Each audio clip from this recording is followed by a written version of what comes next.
And we can certainly appreciate this kind of pivotal day because many of us acutely remember where we were on 9/11 and also when President Kennedy was assassinated. Even I can remember that, just pretty young, but I remember that.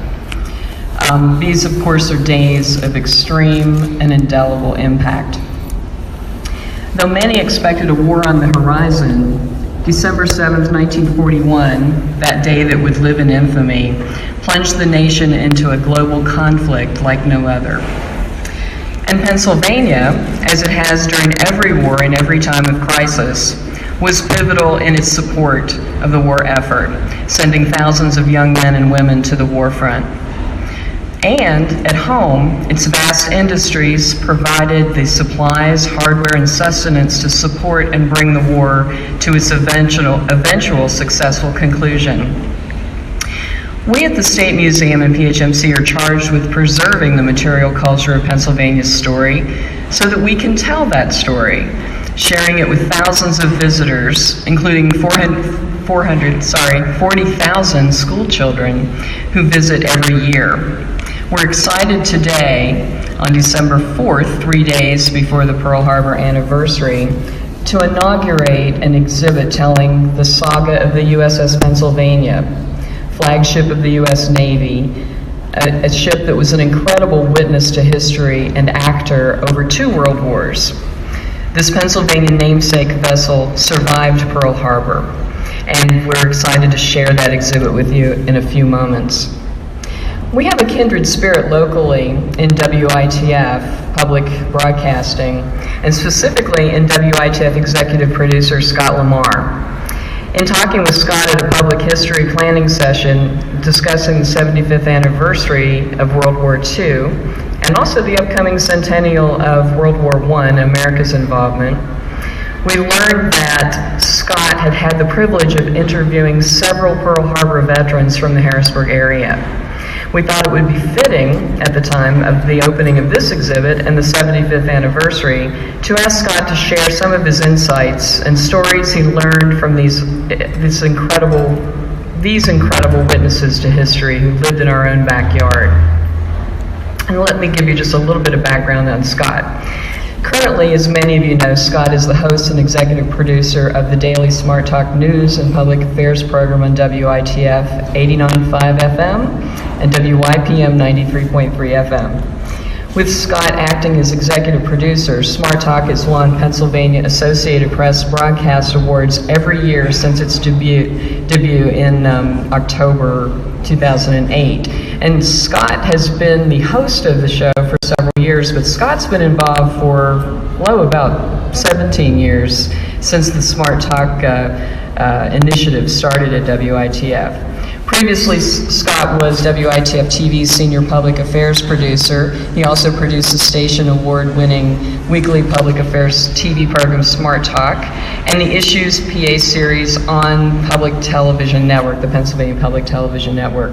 Scott has won more than 24 Pennsylvania Associated Press Broadcast Awards and has been nominated for 5 Mid-Atlantic Emmy Awards. I'm proud to say that he's a native of Coatesville, Pennsylvania, and he has also worked as a broadcast news anchor, a sports play-by-play announcer. I think he was watching that Penn State game last night. Congratulations. And he has also served as a manager. So I'd like to ask Scott to join us right now, and I appreciate him sharing the stories very much with us. Scott Lamar.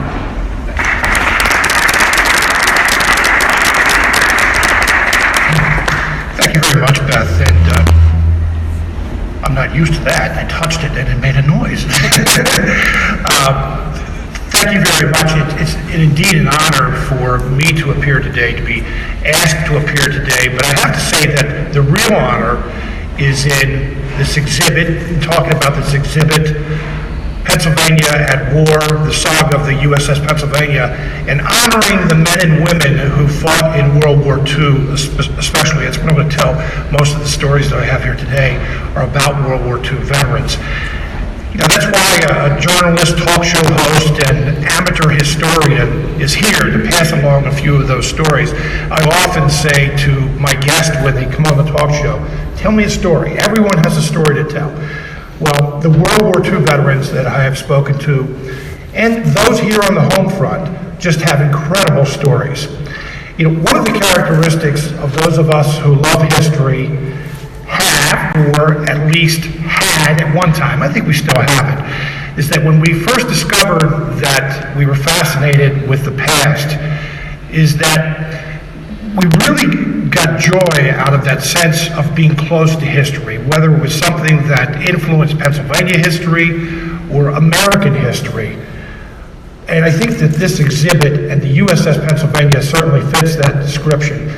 You can make a point of how the Pennsylvania had a great influence on World War II and how we live today even. This exhibit is to commemorate the 75th anniversary of the Japanese bombing of the American naval fleet at Pearl Harbor and the 100th anniversary of America's entry into World War I. And as Beth mentioned, with the possible exception of 9/11 and the assassination of President Kennedy, there's probably no single event in American history that had the impact on the nation and the world as the bombing of Pearl Harbor. And the USS Pennsylvania was right there. But before we discuss the Pennsylvania at Pearl Harbor, let me give you a little bit of background here about the vessel itself. The Pennsylvania was built at the Newport News shipyard in Virginia. It was christened in March 1915, and when she set sail, the Pennsylvania was the world's largest battleship. It was also the first to have 12 14-inch guns on board. When you get a look at the exhibit, you will see what one of those shells from a 14-inch gun looks like. It's not like 14 inches, it's 14 inches this way. When the United States entered World War II, the Pennsylvania did not see action, World War I, let me get my words straight here. When the United States entered World War I, the Pennsylvania did not see action or was not in pursuit of German naval vessels because it was too modern. Now think about that. Reason that it was too modern is that it burned fuel oil, and that fuel oil was needed elsewhere for the war effort. Now, one important fact about the Pennsylvania, it was the flagship of the American fleet and continued to hold that honor. On December 7th, 1941, the Pennsylvania was in dry dock at Pearl Harbor. It was under some repairs to its propulsion system. It escaped significant damage because it was in dry dock away from the other battleships, including its sister ship, the USS Arizona, which, as we all know, probably sustained the most damage and sank within minutes after it was hit. The Pennsylvania did sustain some damage. 24 crew members were killed and 29 wounded.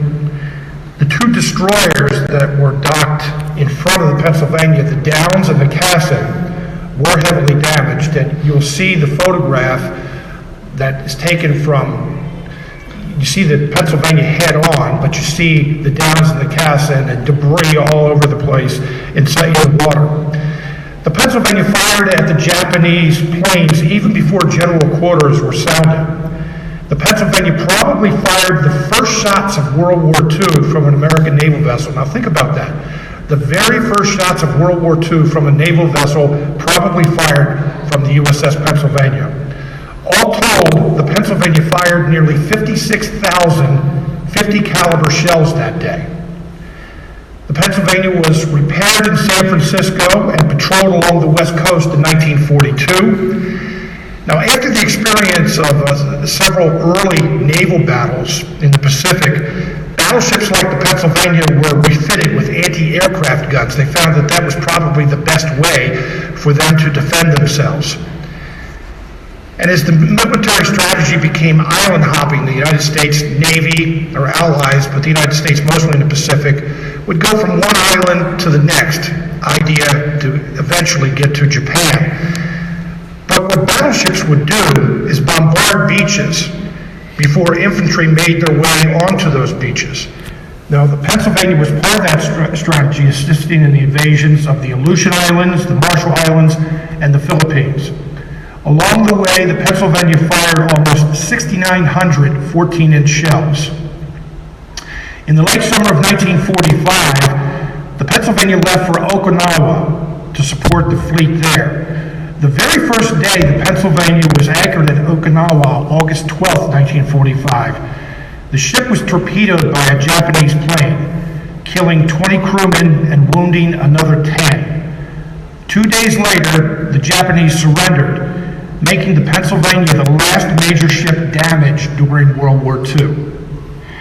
Now, as Beth mentioned, over the years, I've had the privilege of collecting dozens of stories from World War II veterans and their families. Several came from men who were stationed at Pearl Harbor or in Hawaii during the bombing. All are significant, but there is one in particular that has really stuck with me. Joseph Lockard was a native of Williamsport here in Pennsylvania, but he worked and lived as an adult here in Harrisburg, just a few miles from where we are today.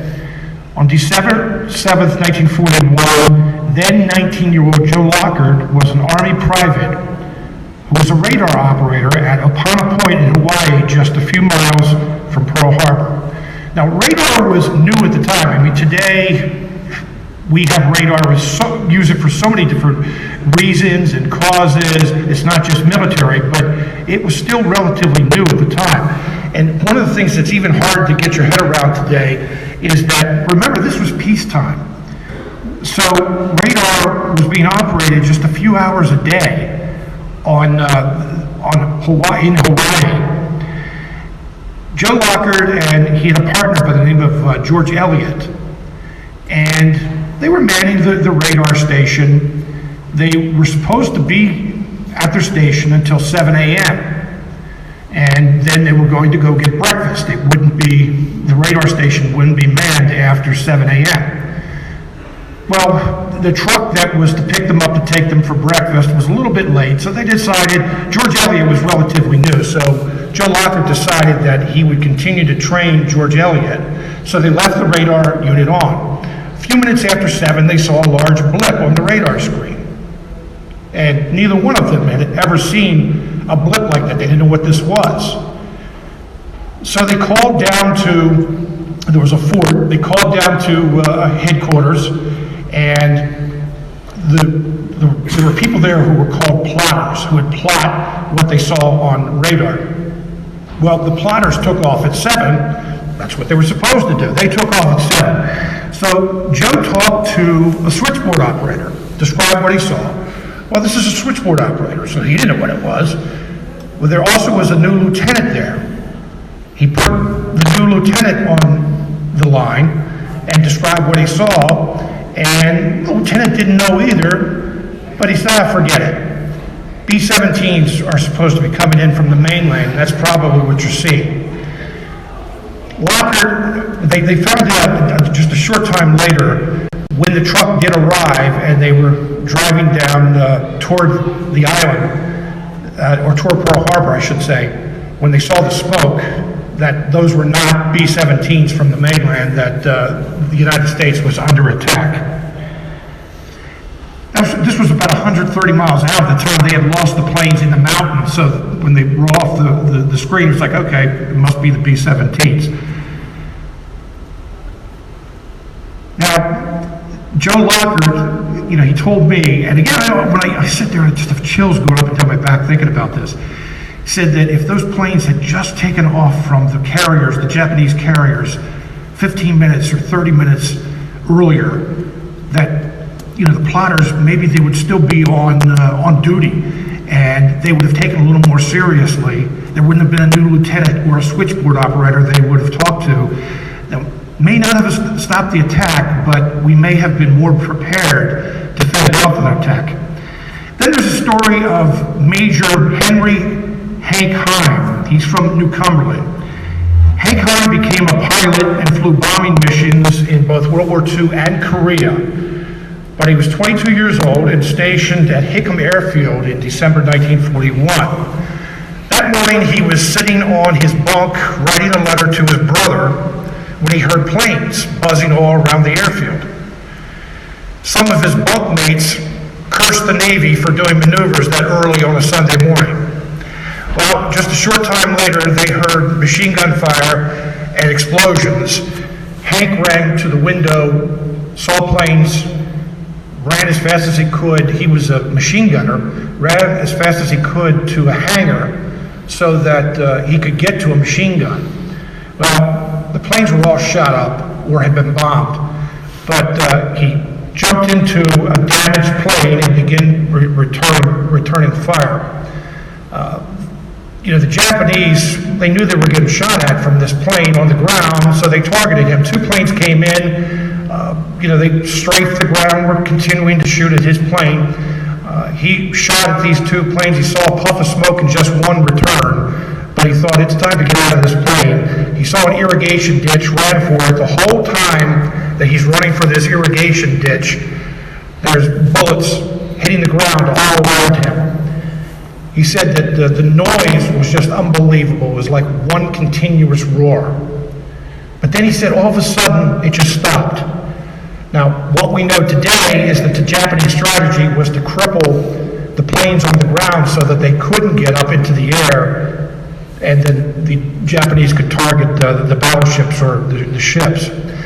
Over the last 8 years, I've talked to probably 50 World War II vets and their families. These men and women are getting up there in years. Hank Heim, I was just talking about, is 96 today. Often they'll walk into a TV or radio studio where I've done most of these interviews and kind of hunched over, look kind of frail, not in the best of health. But then they'll sit down and tell the most amazing, incredible stories of courage and heroism. When I find myself sitting there trying to picture them as young soldiers or sailors fighting for their lives and the lives of their buddies. And I always say to myself, I'm sitting here talking with a real American hero. Many haven't told their stories in years. They've kept it to themselves. Sometimes they laugh, sometimes they cry, sometimes they do both. The daughter of William Shorty Burns of York, I remember well.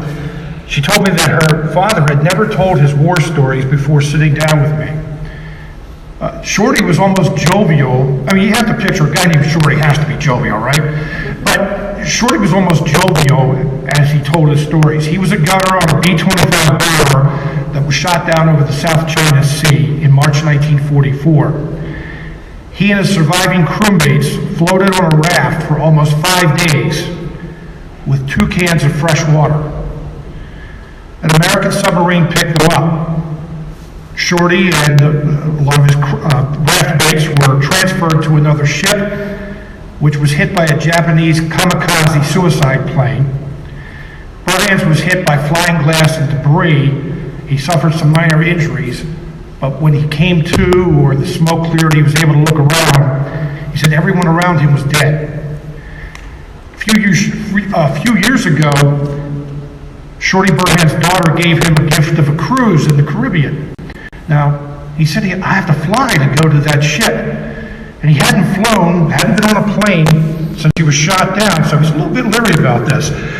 Then he said, I'm going to be on a ship. He joked that if anything happened to that ship, it would be like old times. But it just amazed me that you could find some humor in what had to be the lowest point in his life. A few of the other notables who shared their stories with me include Harold Billow, who is from and still lives in Mount Joy in Lancaster County. Billow was a survivor of the Malmedy Massacre at the beginning of what became known as the Battle of the Bulge.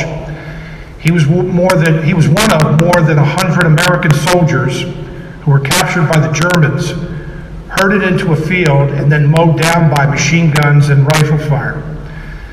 How Billow played dead because there were several Germans walking amongst the bodies, kicking anyone they thought was still alive. Harold got kicked, but he did his best to hold his breath and not breathe, not move. He was able to escape with just a wound to his foot. Armin Leo of Camp Hill fought in 7 campaigns from Africa to Sicily. He also fought in Italy, France, and eventually in Germany.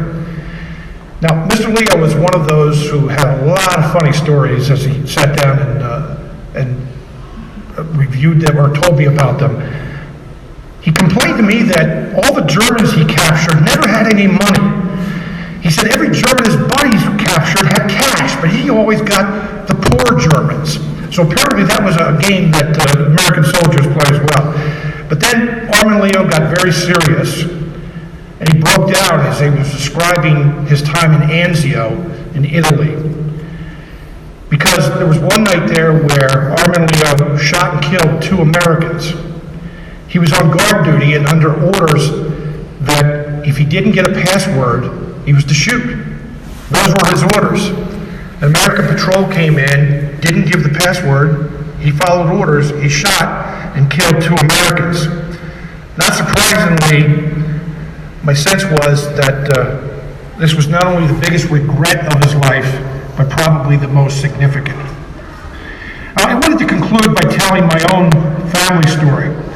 What exhibits like this, Pennsylvania War, the Saga of the USS Pennsylvania do, is it often motivates people like me to find our places in history. After interviewing World War II vets 8 years ago, I did a little research. I knew that my great aunt on my mother's side had lost 2 sons in World War II. Even though my Aunt Violet, or Aunt Viley as we called her, had lived with my family for a few years, I really didn't know the story. She didn't talk about it. I did my research and I found that her sons, Clarence Patton and Paul Howard, were killed within 2 weeks of each other in Europe. My second cousin Clarence got my attention. He was awarded a Distinguished Service Cross, the nation's second highest military honor. Just more than 5,000 were awarded in World War II. Clarence Patton's name is listed just above General George S. Patton on the list of Distinguished Service Cross recipients. His citation reads, on 29 August 1944, Corporal Patton's platoon advanced as the leading element on the town of, and it's redacted, doesn't have the name of the town. The platoon was immediately counterattacked by an enemy force which outnumbered them by more than 20 to 1. Corporal Patton stood fast in his advanced position and killed more than 20 of the enemy with small arms fire. He so inspired his men by his conspicuous bravery that they held their positions against the overwhelming odds, killed more than 150 of the enemy, and held the town for 2 hours until relieved by friendly infantry. Following this heroic action, Corporal Patton continued to serve with his reconnaissance platoon until he was killed in action on 12 September 1944 while engaged in hand-to-hand combat with the enemy. Now, what I learned about Clarence Patton is that he was born in 1913 in Chester County. His mother, my great aunt, wasn't married at the time. Now, as you can imagine, in 1913, this was scandalous. He was sent to live with his grandparents. As an adult, just before the war, Clarence had married, was living in a small apartment in Downingtown. It still exists, I've seen it. And he was driving a truck for a hardware store. It got me to thinking, there are very few countries in the world where a young man born out of wedlock and just scraping by as an adult could go on and become a hero. But exhibits like Pennsylvania War, the Saga of the USS Pennsylvania, may inspire others to explore their heritage and realize there's always been something bigger than us that came before us. I've seen this exhibit. Inspiring is a word that truly comes to mind. Thank you.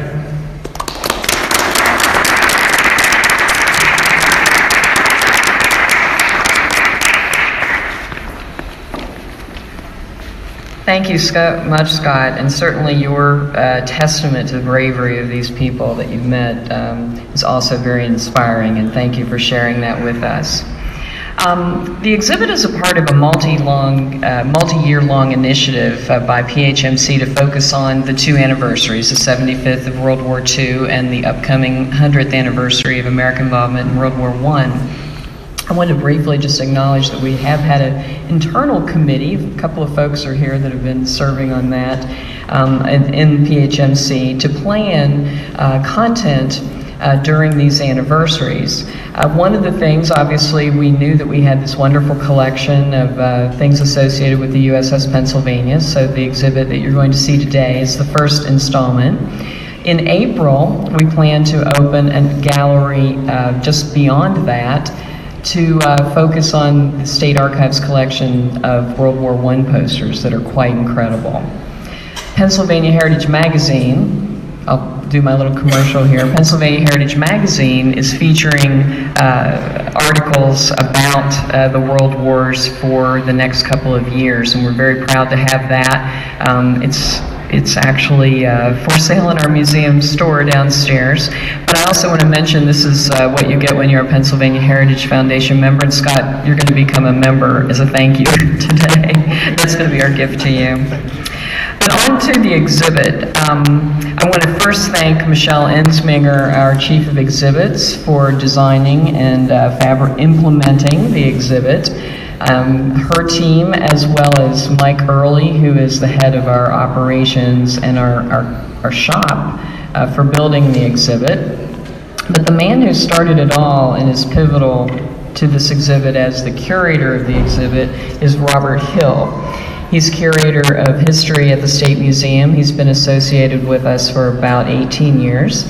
He is a very valued member of our curatorial team, is an expert on military history. About a year ago, coming to our Pennsylvania War Committee, he said, we have an incredible collection of materials telling this fascinating story of the USS Pennsylvania.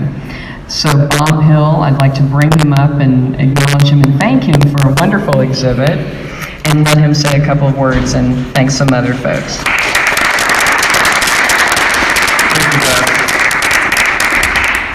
As Beth pointed out, this was the result of actually many people, and it started when our executive director, Jim Vaughn, said, well, we're going to have to do something for the 75th anniversary of Pearl Harbor, and our holdings are such that that meant Battleship Pennsylvania. Beth was actually the first to jump on board the idea, and the pun is intentional there. She also had the idea that we ought to have a model of the ship as part of the exhibit. And she asked me to see about getting that. What I learned was that while there are many nautical themed museums around, there are not many that have models of the Pennsylvania. I was fortunate though in that contacting the Independent Seaport Museum in Philadelphia, the curator there, Scott Bruns, was connected with the Philadelphia Ship Model Society. And they in turn were networked with Task Force 50, which is a local modeling group. And through them, I made contact with Daniel Dietrich, who made the wonderful 6-foot model of the ship that you will see in the exhibit. Daniel, if you'll stand up, please.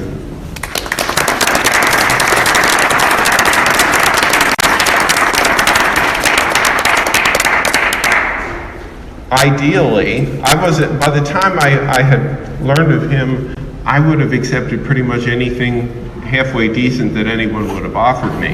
What I got was absolutely perfect. A model of the ship as it looked in the 1930s, which it had changed very little by 1941 when it was sitting there in the dock at Pearl Harbor. So as I say, many people contributed to this. I also want to thank my dad, who as an inquisitive youngster, took a picture of a Japanese submarine that washed up unsuccessfully in its attack at Pearl Harbor, washed up on shore, and then was used by the American government as a means of generating war bond income.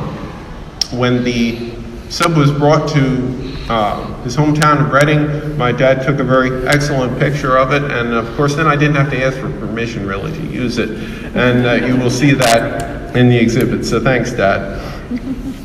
Within our organization of the Museum Commission, our sister museum, the Pennsylvania Military Museum, was very helpful. Tyler Gum, Jason Cressman, who made the cradle for the 14-inch shell, Joe Horvath, the educator there, and curator Sue Hanna, Lauren Stark, and Rachel Yerger, who all assisted with the locating of artifacts and the borrowing of them and photography.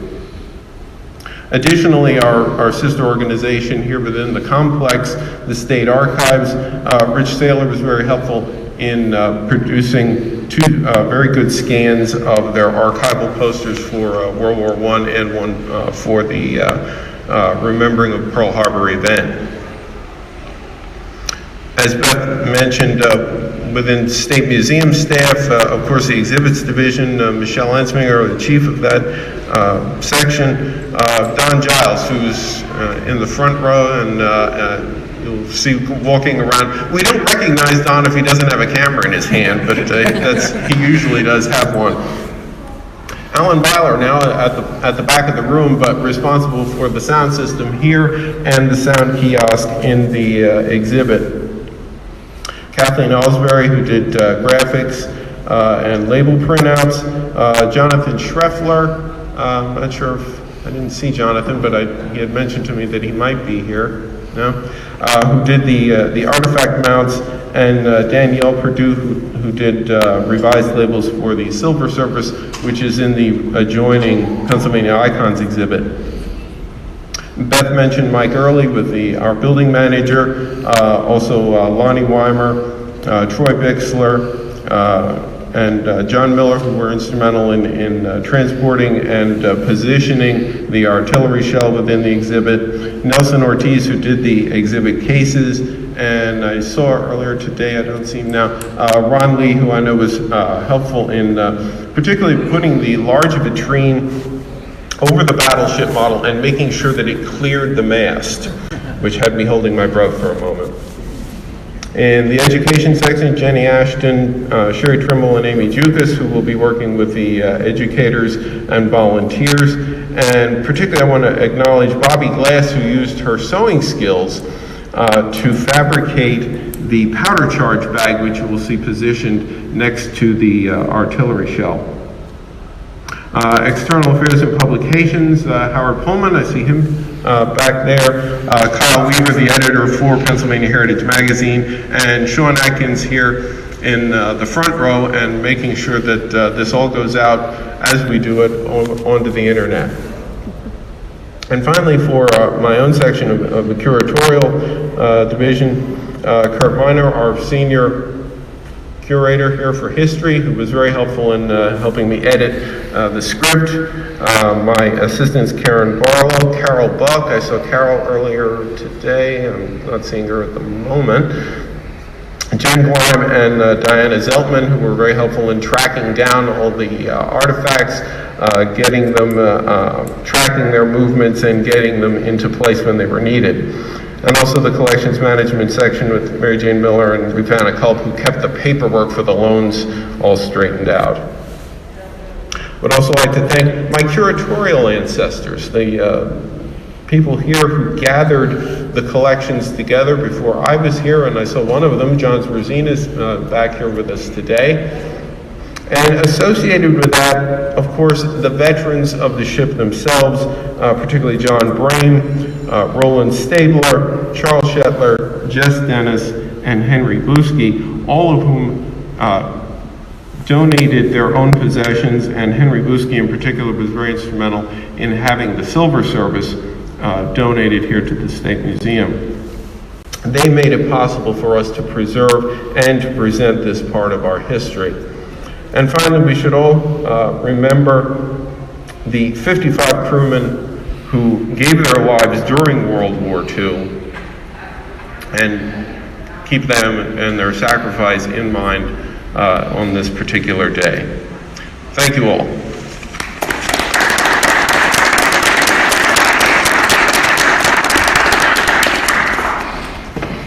Thank you, Bob. Dare I say, with all of the people you mentioned, it does always take a village to do any size exhibit, exhibition at the State Museum. I also want to mention the Friends of the State Museum have provided us refreshments today, which are in Village Square, off to your right, my left. The exhibit can be accessed on either side, from over to this way or that way. It's a round building, so you can go all the way around. I also just want to mention we have, if you haven't been to the museum for a while, we have some great new permanent exhibits on the second floor.